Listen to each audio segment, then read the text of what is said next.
Boa tarde a todas e a todos. O meu nome é Rui Valente e sou o diretor do SICOPN. Como é de conhecimento geral, o setor da construção civil tem tido um crescimento acentuado nos últimos anos. No entanto, enfrenta um enorme desafio, que é a falta de mão de obra qualificada, como aliás tem vindo a referir com bastante ênfase o presidente da AICOPN. Do mesmo modo, também o SICOPN, enquanto Centro de Competências da Formação Profissional para o setor da construção, enfrenta o desafio de colocar no mercado de trabalho profissionais qualificados. E esse desafio é tanto maior quando sabemos que ainda existe atualmente um estigma social que recai sobre as profissões do setor e que urge ultrapassar e vencer. O setor modernizou-se, tem vindo a incorporar inovação tecnológica. Os processos e os modelos de construção evoluíram e com eles também as profissões. Novas competências são requeridas aos trabalhadores. A industrialização da construção tem vindo a transpor para o setor uma forte componente de digitalização. Por outro lado, a sustentabilidade e o ambiente são atualmente fatores incontornáveis na construção. É neste contexto que o SICOPN tem vindo a fazer um esforço significativo no ajustamento e adaptação dos seus programas de formação. E pretende prosseguir e intensificar este desafio, ansiando a revisão urgente do Catálogo Nacional das Qualificações. Neste novo ciclo do 5º às 5, queremos explorar estes e outros temas, procurando satisfazer as expectativas do nosso público, tanto as empresas como os profissionais. Obrigado pela vossa participação e um bom webinário.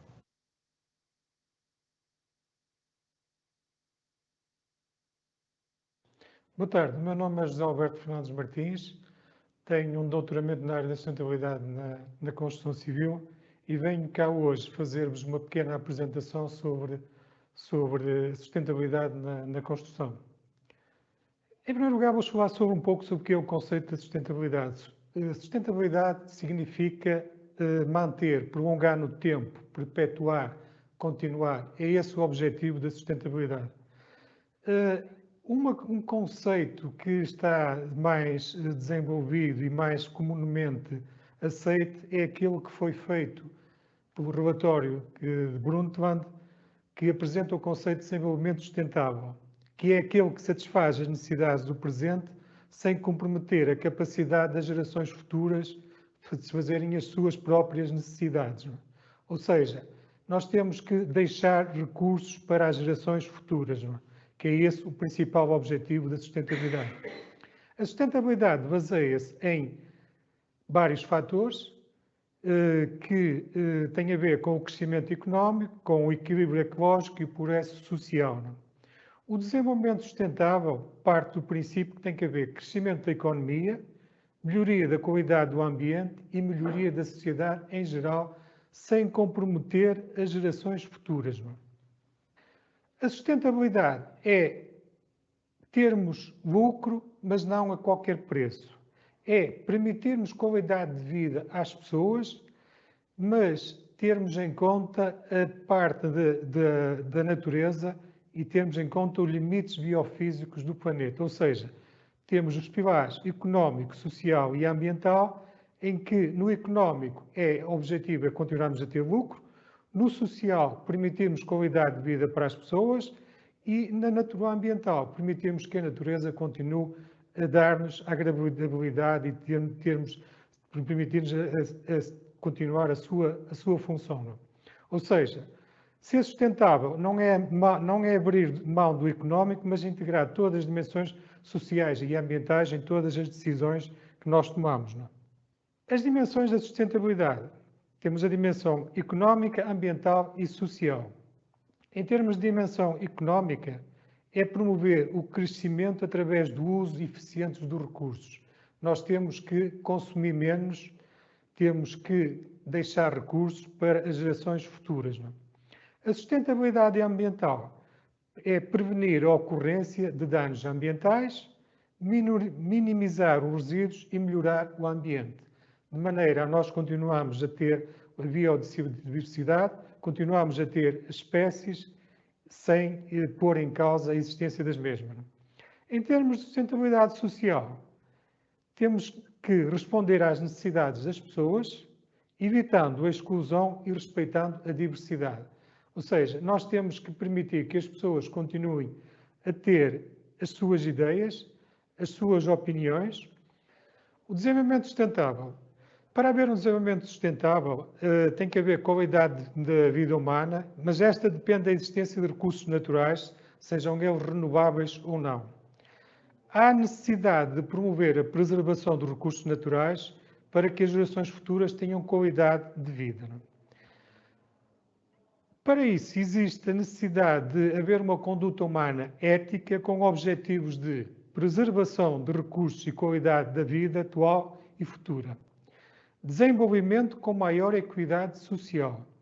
Diminuir os impactos ambientais e sociais negativos associados ao desenvolvimento.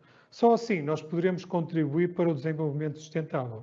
Ou seja, existe a necessidade de haver um movimento social que mude a conduta humana e tenha em conta a necessidade de esta contribuir para o desenvolvimento sustentável. Este desenvolvimento sustentável baseia-se no sistema económico e no sistema ambiental. O sistema económico vai originar a produção de resíduos e vai necessitar da extração de recursos do sistema ambiental. O sistema económico baseia-se em termos da produção dos produtos baseados em recursos, com uma oferta originada pelas empresas e outras associações, organizações, as famílias que fazem o consumo, que por sua vez originam uma procura, que por sua vez originam os produtos. Estes produtos são baseados no recurso. Estes recursos necessitam de extração de recursos naturais, renováveis ou não, que por sua vez originam resíduos que vão criar impactos no sistema ambiental. Este sistema é assim, um sistema que interage um com o outro, o sistema económico interage com o sistema ambiental e que vai criar problemas ao sistema ambiental.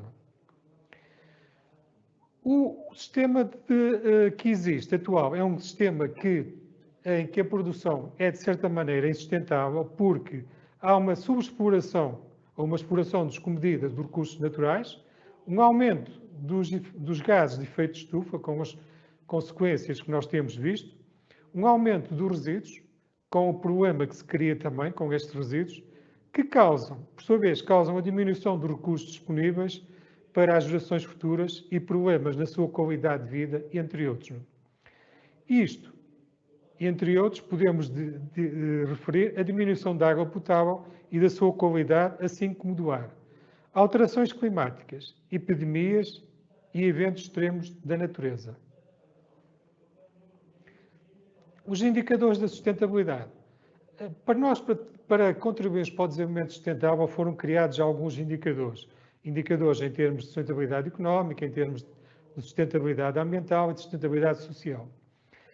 Estes indicadores permitem-nos fazer comparações entre os diversos elementos, entre os diversos setores onde são utilizados. Em termos de indicadores de sustentabilidade económica, temos, por exemplo, o consumo das diferentes formas de energia, rendimentos, consumos de materiais, investimentos e outros.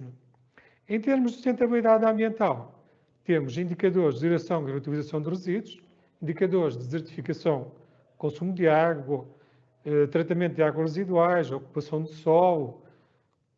Em termos de sustentabilidade social, temos como indicadores taxa de pobreza, alfabetização, acesso à água, esperança de vida, educação e outros que podem ser indicados conforme o setor em causa. Existem alguns conceitos associados à sustentabilidade. Um conceito muito associado à sustentabilidade é o conceito de impacto ambiental. Depois temos o conceito da pegada ecológica, a pegada que as pessoas fazem nos consumos que fazem e que originam impactos ambientais. Temos também o conceito da mochila ecológica, associado ao consumo que os produtos fazem de recursos naturais e os impactos que eles têm na natureza. Temos um outro que é o ciclo de vida e a análise de ciclo de vida dos produtos, que é extremamente importante porque nós devemos planear os produtos em função da análise de ciclo de vida deles e do impacto que eles têm, quer na fase de produção, quer na fase de utilização, quer na fase depois de reutilização ou de demolição, no caso da construção. Depois temos indicadores alguns conceitos associados a consumo e reutilização de recursos, consumo de energia e emissão de efeitos de gases de estufa. E temos também alguns conceitos associados à questão da poluição. Temos aqui apresenta-se alguns exemplos, vou apresentar alguns exemplos, por exemplo, do conceito da mochila ecológica. Para produzirmos 12 copos de vidro, nós precisamos de cerca de 6 kg de material. Em contrapartida, esses copos de vidro poderão pesar à volta de 2 kg, ou seja, temos 3 vezes mais consumo de recursos do que o produto final. Para uma escova de dentes que pesa algumas gramas, nós precisamos de cerca de 1,5 kg de produtos, ou seja, já temos 15 vezes ou mais de produtos. Na questão, por exemplo, de um computador de mesa poderá ter um peso de 20 kg, hoje em dia já pesam menos, mas em termos de necessidade de materiais precisam de cerca de 1.500 kg, ou seja, temos muito mais de necessidade de recursos e de impactos que vamos ter na nossa mochila ecológica que vai para podermos no computador. Um exemplo dos mais complicados, assim, em termos de mochila ecológica e impactos maiores, é, por exemplo, a questão de um anel de ouro com 5 gramas, que necessitamos de 2.000 kg de produtos, de extração de produtos, de impactos, uma série de outras coisas, para produzirmos esse anel de ouro. Em termos por exemplo, de um carro que pesa à volta de uma tonelada, nós vamos ter de mochila ecológica, de material sólido que é necessário para produzir, 70 kg, ou seja, 70 vezes mais. Alguns exemplos de impactos do produto. Nós temos, por exemplo, relacionados com a quantidade de energia necessária para a sua produção, transporte, aplicação e manutenção e demolição, que geralmente são as iniciais, que é conhecida como Primary Energy Consumption, ou PEC. Temos também a quantidade de dióxido de carbono emitido, desde a extração até à produção e recuperação de um produto, que é o potencial de aquecimento global, ou seja, o PAG. Em termos de aço, por exemplo, 1 kg de aço necessita de 8,8 kWh de energia. Em termos de aço, 1 kg de aço origina 557 gramas de efeito de emissão de dióxido de carbono, contribui para o efeito de estufa. Em termos de aço reciclado, 2,7, em termos de tijolo, o objetivo que nós temos aqui de fazer esta comparação é usar produtos que tenham menor consumo de energia e menor potencial de impacto.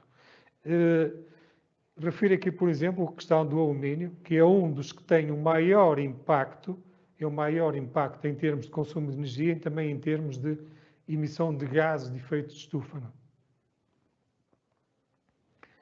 Os principais objetivos da sustentabilidade têm a ver com os 3 R's, embora apareçam mais definições com mais R's, mas basicamente serão estes, que é a questão de reduzir, reutilizar e reciclar. Temos que reduzir para podermos consumir menos produtos. Temos que reutilizar para aproveitar os recursos que utilizamos na produção dos produtos anteriores em novos produtos. E para isso temos que reciclar os produtos antigos. Temos que ter em conta as dimensões económica, social e ambiental no curto, médio e longo prazo para o desenvolvimento ininterrupto, sem atingir pontos de ruptura e prejudicar as gerações futuras, dando o mesmo tipo de oportunidades que se tem no tempo presente. Vamos ao que interessa, que nós estamos aqui relacionados com a construção, que nos interessa um pouco a sustentabilidade na construção. A construção é um dos mais importantes setores de atividade económica de um país. Tem uma forte atividade económica com um forte impacto no PIB, no Produto Interno Bruto do país, no emprego e no desenvolvimento económico.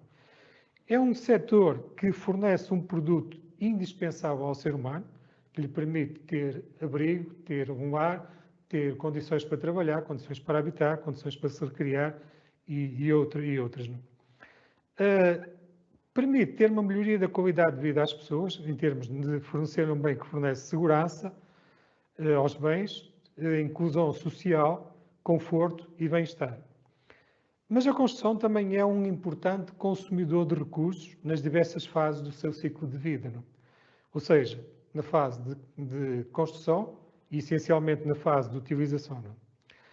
A sustentabilidade na construção civil, os edifícios na União Europeia consomem cerca de 40% da energia produzida e emitem 36% dos efeitos do gás de estufa. Não? As áreas construídas têm ocupado locais destinados à biodiversidade e à agricultura e outras terras com elevada possibilidade de alimentos. Por sua vez, a extração de recursos destinada à construção também tem afetado estas áreas. Não? Cerca de 40% dos rios e lagos europeus, bem como dos mares do Norte, Báltico e Negro, e áreas significativas do mar Mediterrâneo, apresentam sistemas de eutrofização relacionados com a deposição de recursos e com a exploração dos recursos. Estima-se que cerca de um terço do território da União Europeia esteja exposto a condições de stress hídrico permanentes ou temporariamente, originadas pela exploração de recursos e pela poluição originadas pelo uso dos recursos. A construção sustentável é importante porque a construção é fornecedora de um produto que contribui fortemente para o aumento das emissões poluentes. Precisa de contribuir para o desenvolvimento sustentável através da implementação de soluções construtivas com menores impactos, menores consumidoras de recursos, devendo adotar políticas que influenciem os consumidores a escolher estas soluções e criar um ambiente favorável à melhoria contínua das soluções e que estas possam ser identificadas pelos utentes consumidores e assim escolherem soluções que sejam mais amigas do ambiente. A construção sustentável baseia-se em ter aspectos positivos e aspectos negativos. A construção causa impactos e estes impactos, então, podem estar relacionados com os edifícios, relacionados com as infraestruturas. Em termos de edifícios, nós temos impactos positivos, temos a questão de abrigo, segurança, local para trabalhar, local de recreação, identificação social, criação de emprego. Em termos de efeitos, estes impactos vão criar efeitos. Vão criar efeitos no desenvolvimento pessoal, económico e na qualidade de vida. Em termos de impactos positivos das infraestruturas, estas fornecem os serviços básicos necessários, permitem o desenvolvimento de atividades económicas e contribuem para a criação de emprego. Ou seja, em termos de impactos, permitem-nos um aumento da qualidade de vida e um desenvolvimento económico e social, contribuindo assim para a satisfação das necessidades económicas, de abrigo, de habitar, de trabalhar e de recriar-se.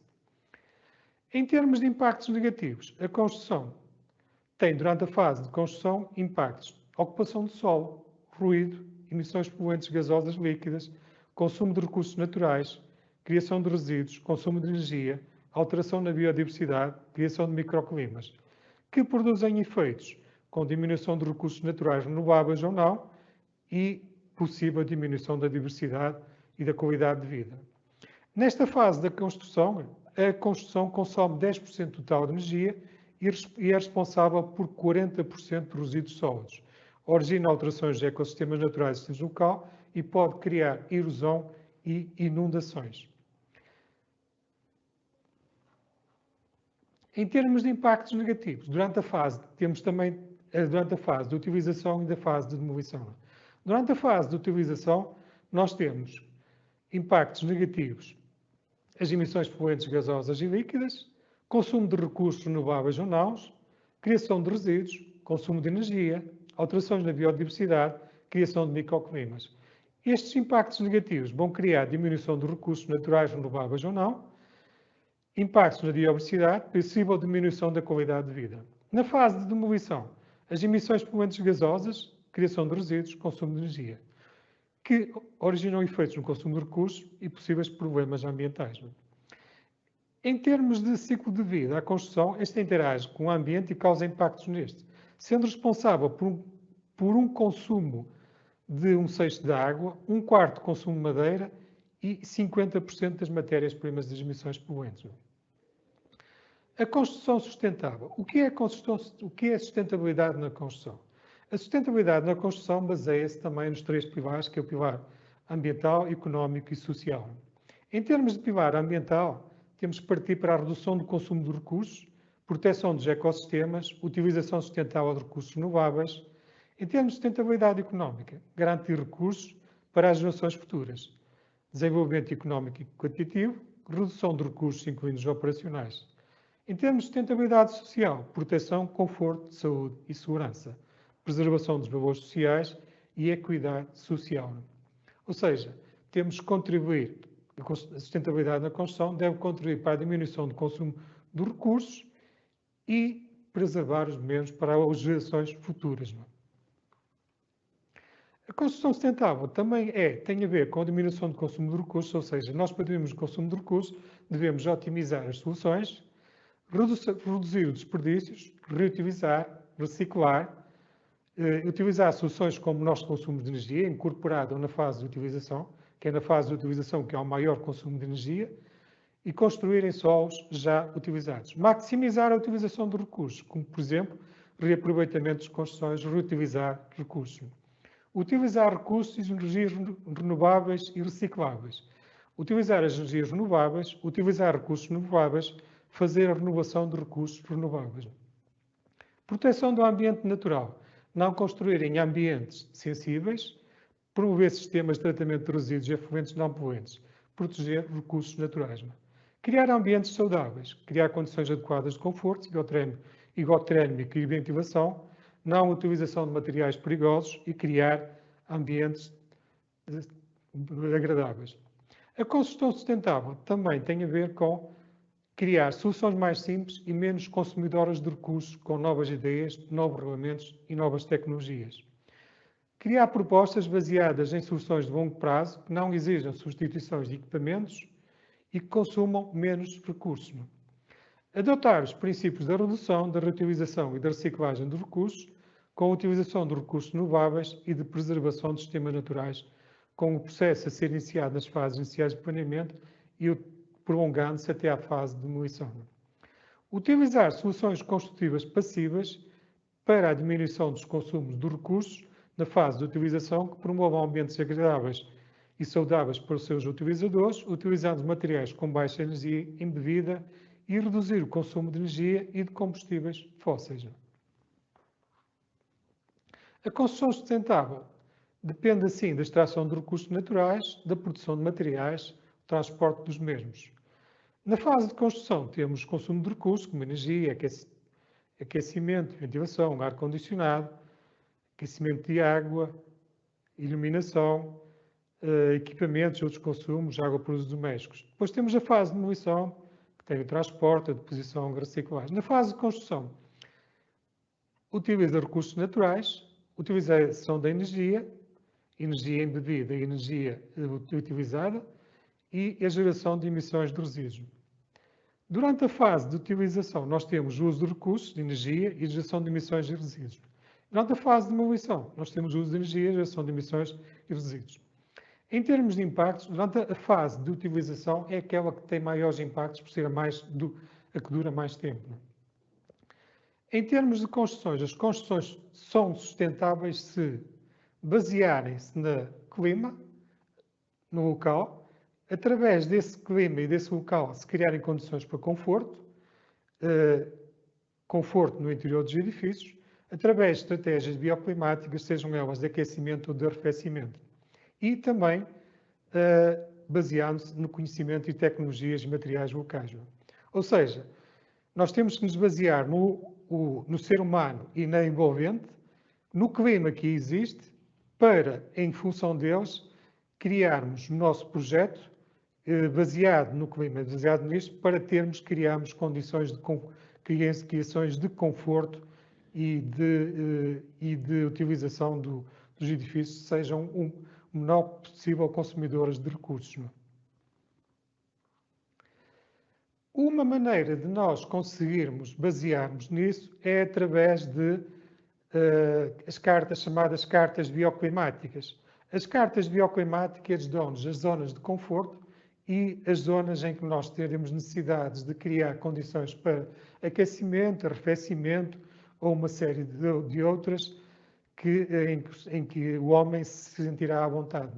E é através destas estratégias bioclimáticas, através das cartas bioclimáticas, que nós poderemos definir estratégias de construção e estratégias de desenvolvimento do nosso produto, que é a habitação. O homem sente conforto em função dos locais onde vive, mas o conforto poderá partir entre os 20 aos 24 ou aos 26 graus e a partir daí, em função das características de umidade e temperatura, podemos criar então condições para melhorar o conforto. As soluções construtivas sustentáveis passam por soluções passivas, ou seja, soluções bioclimáticas, em que nós temos necessidade de aquecimento, de arrefecimento ou de armazenamento térmico. Nós, com o aquecimento, conseguimos ter o aquecimento através dos ganhos solares diretos, estufas, fachadas duplas, massa térmica, parede de água, parede de trombo, proteção dos ventos. Em termos de arrefecimento, nós podemos criar proteção solar, telhados verdes, ventilação natural, ventilação noturna, fachada, telhado ventilado, chaminé solar, resfriamento evaporativo, torre eólica, paredes verdes. Em termos de armazenamento térmico, nós conseguiremos fazer isso através de energia térmica sensível, de massa térmica, energia térmica latente, armazenamento através de materiais de mudança de fase, chamados PCE, e energia térmica do subsolo, onde nós também podemos ir buscar para criar ambientes. As soluções construtivas sustentáveis dependem então do desenvolvimento sustentável, em que nós temos objetivos para o desenvolvimento sustentável, vamos criar critérios para atingir esses objetivos de desenvolvimento sustentável e vamos criar critérios para a seleção das tecnologias sustentáveis.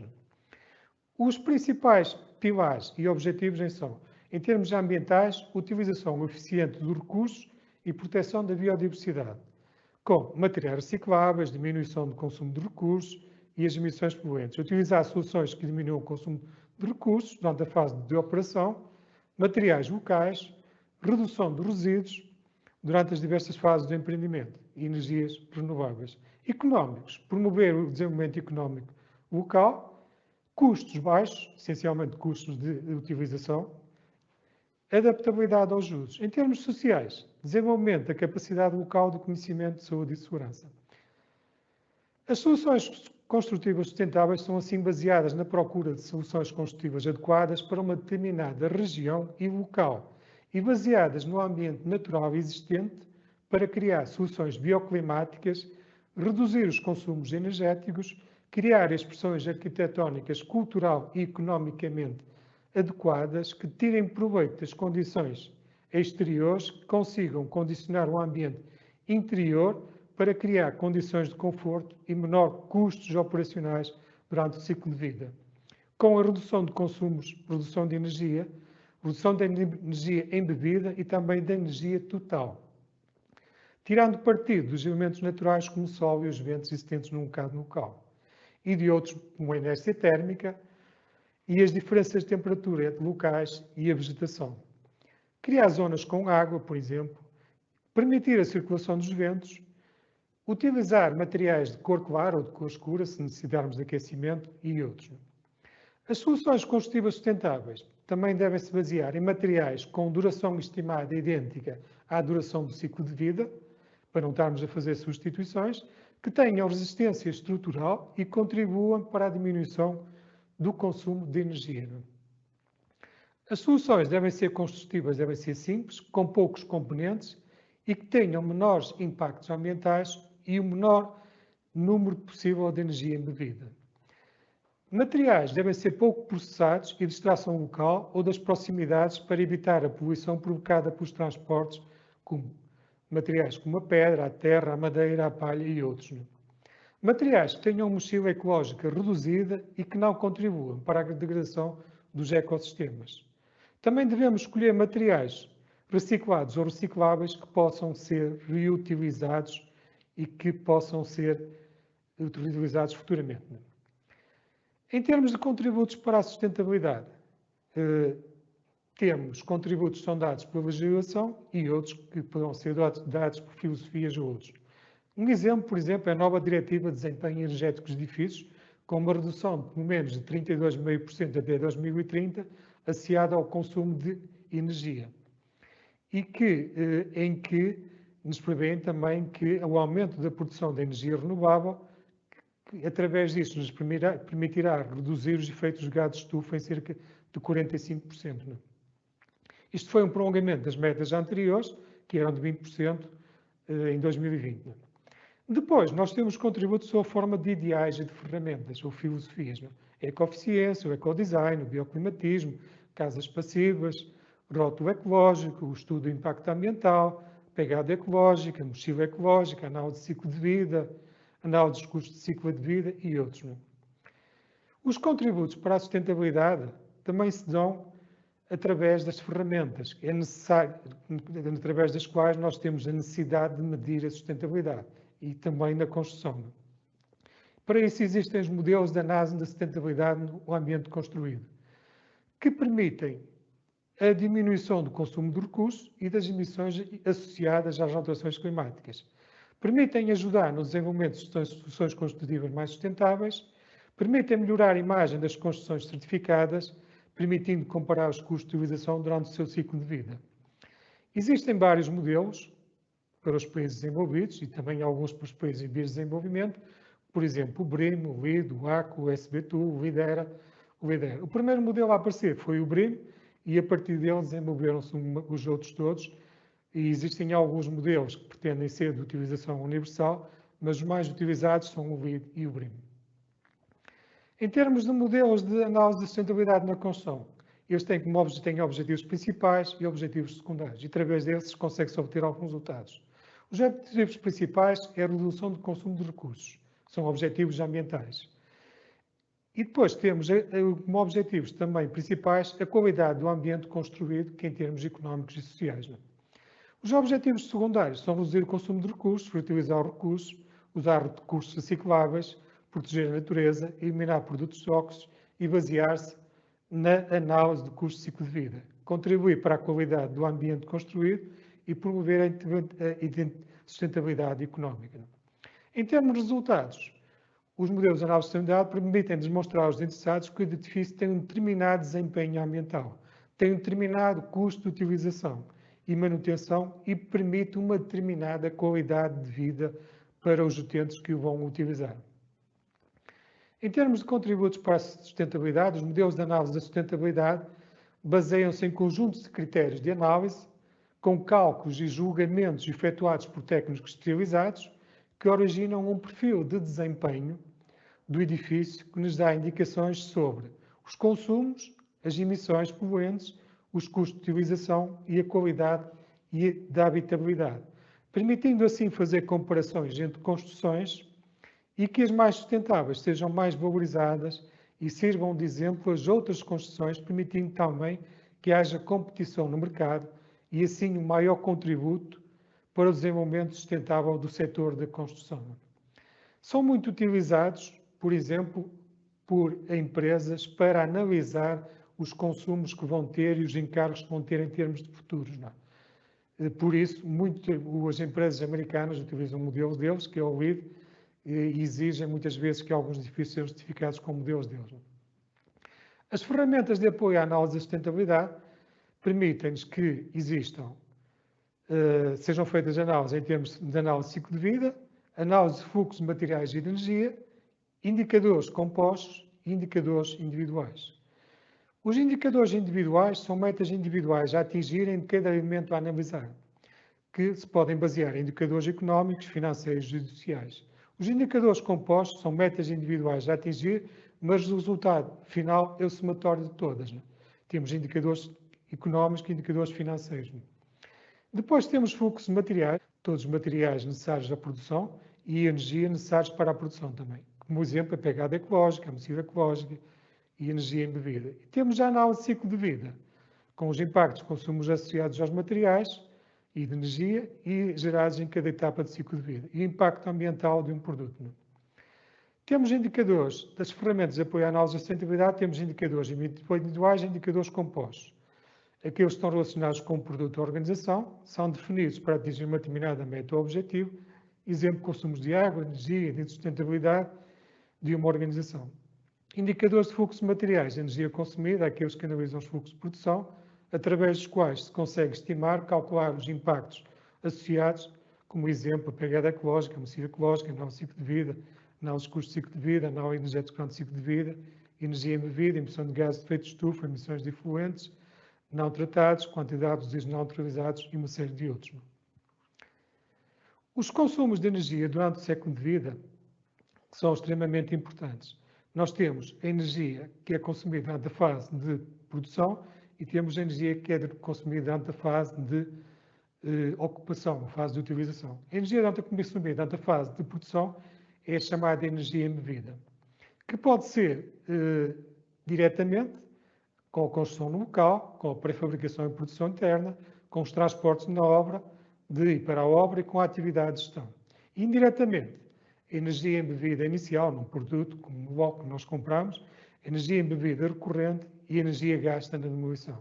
Durante a fase operacional, fase de utilização, nós temos a energia que gasta no aquecimento e arrefecimento, na iluminação e ventilação, no consumo dos equipamentos e nos outros. A energia consumida durante a fase ocupacional é muito superior à durante a fase de produção. Um exemplo de um produto com consumo durante a energia embebida de um edifício é a questão de um edifício, por exemplo, que num país temperado consome menor energia ocupacional e tem uma maior energia embebida. Nos países temperados, a energia operacional é por exemplo, 65%, em contraposição, num país frio, a energia operacional pode ser 85%, porque eles têm maiores necessidades de consumo para ventilação, para aquecimento, essencialmente para aquecimento e para outros. Ou seja, os países temperados têm vantagens. Em contrapartida, o produto tem maior energia embebida, mas no ponto final, o consumo de energia é menor.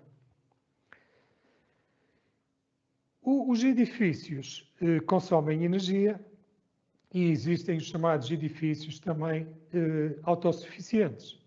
Será que serão necessários? Será que vale a pena construirmos um edifício autossuficiente? Porque quanto maior for o autossuficiente o edifício, normalmente maior é o consumo de energia embebida na fase embebida dele.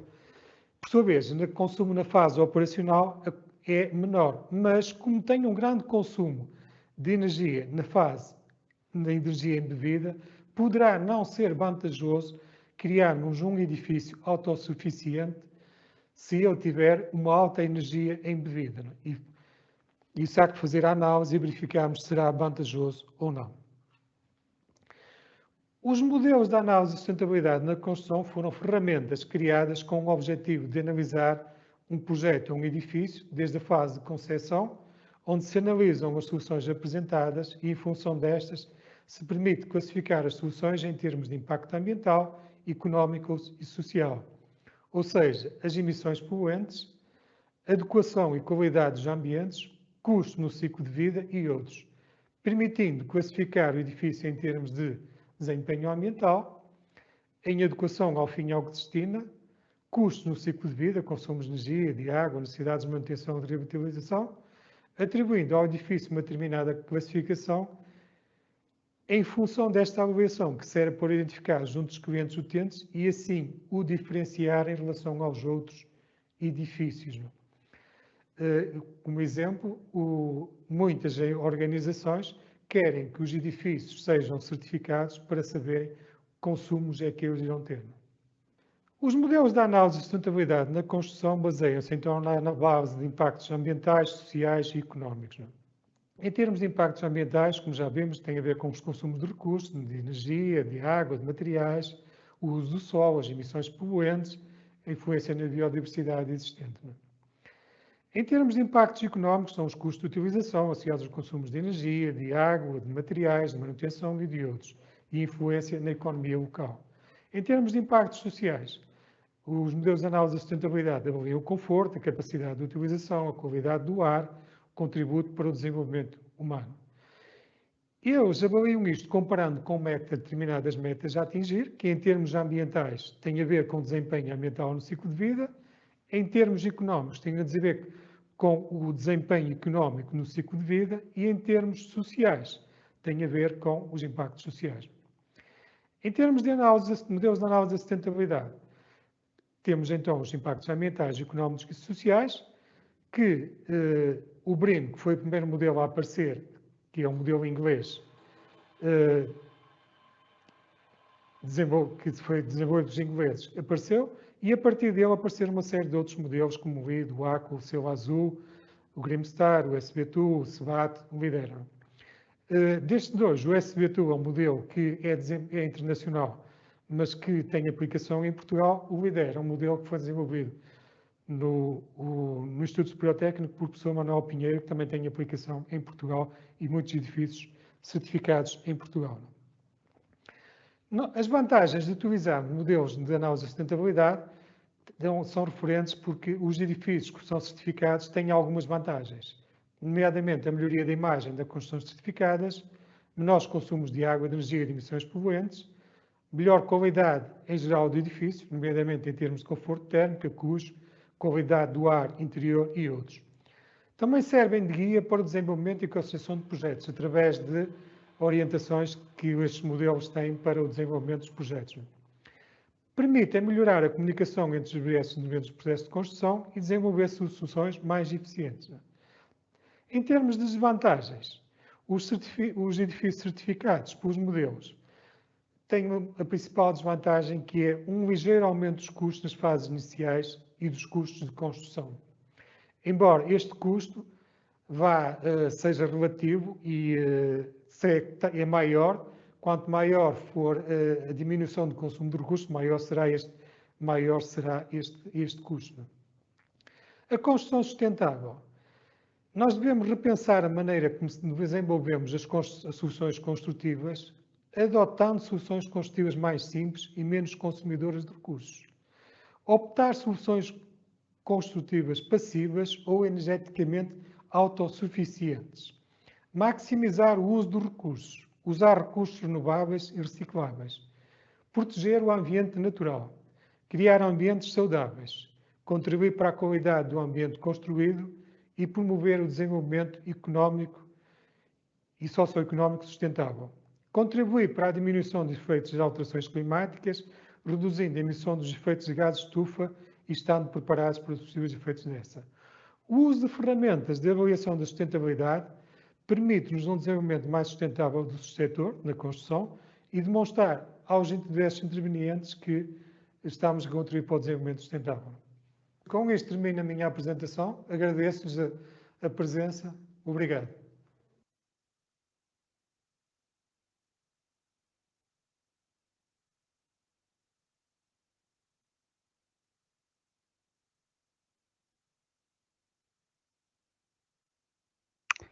Muito boa tarde. Eu quero começar por agradecer ao engenheiro José Alberto Martins pela apresentação sobre este tema tão atual.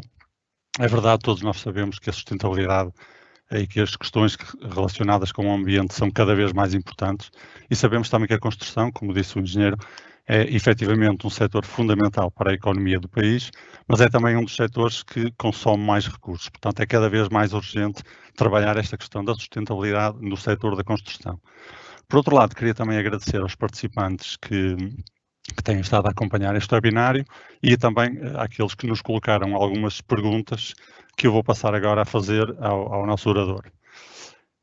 A primeira pergunta chegou-nos da Ana Cristina, que pergunta se onde podemos encontrar fontes ou bibliografia para leitura sobre os modelos da sustentabilidade. E acrescenta se existem normas, por exemplo, o ISO ou o BSI, relacionadas com estes modelos.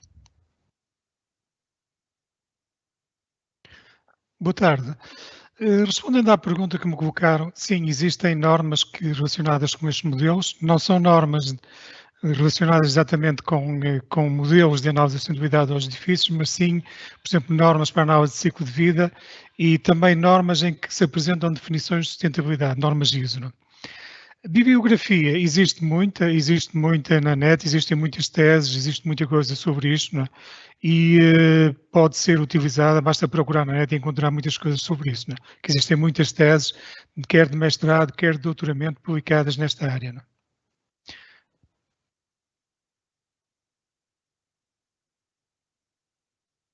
Muito bem.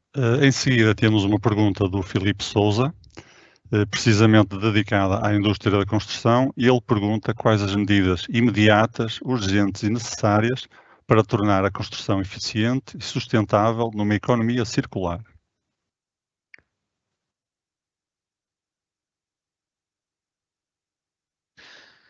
A economia circular pressupõe a reutilização e o uso dos recursos renováveis.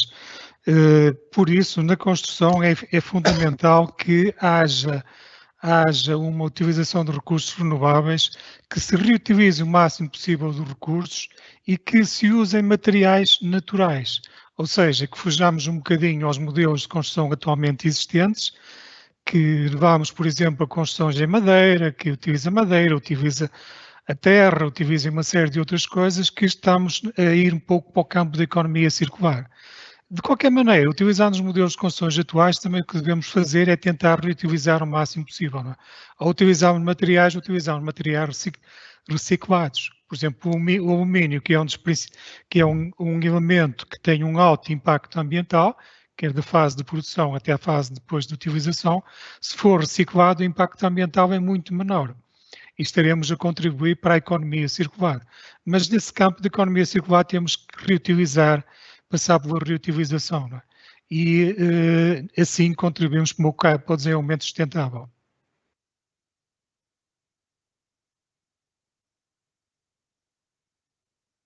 Muito bem. Nós hoje, efetivamente, não tivemos muitas questões colocadas pelos nossos participantes. Temos apenas mais uma, que vem de um anónimo, portanto, uma pessoa não identificada, que pergunta qual a relação entre a sustentabilidade dos edifícios e o conforto para os utilizadores.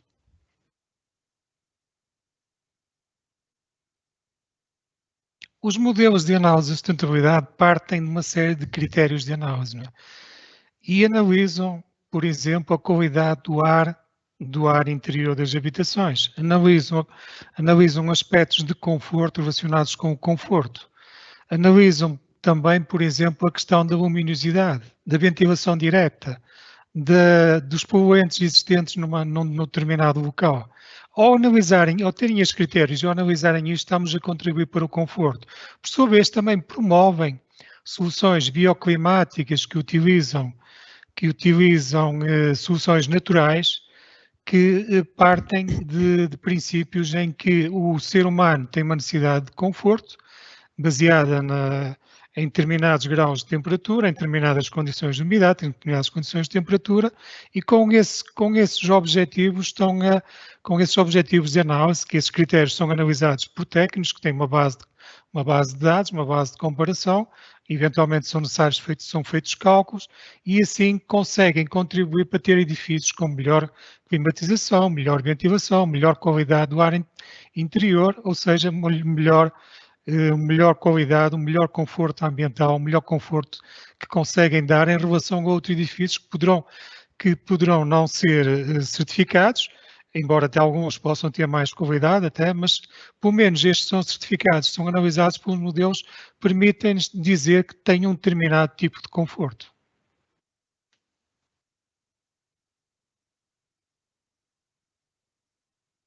Muito bem. Ora, eu vou agradecer novamente ao engenheiro José Alberto Martins realmente pelas suas explicações sobre este tema tão importante.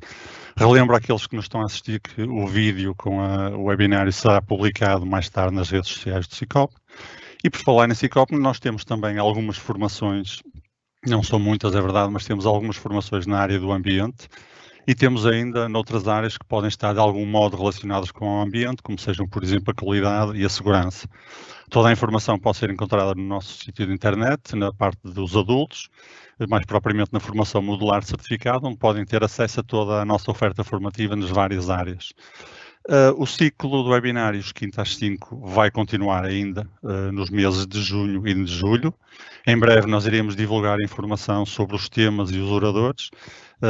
Basta que nos acompanhe no nosso sítio de internet, nas nossas redes sociais, e toda a informação será certamente disponibilizada em breve. Em jeito de despedida, gostaria de agradecer uma vez mais a todos aqueles que nos têm acompanhado ao longo de todos os webinários que temos feito, e deste em particular. Pela minha parte, eu despeço-me até ao próximo quinta às 5. Desejo a todos a continuação de uma boa tarde. Muito obrigado. Obrigado. Boa tarde.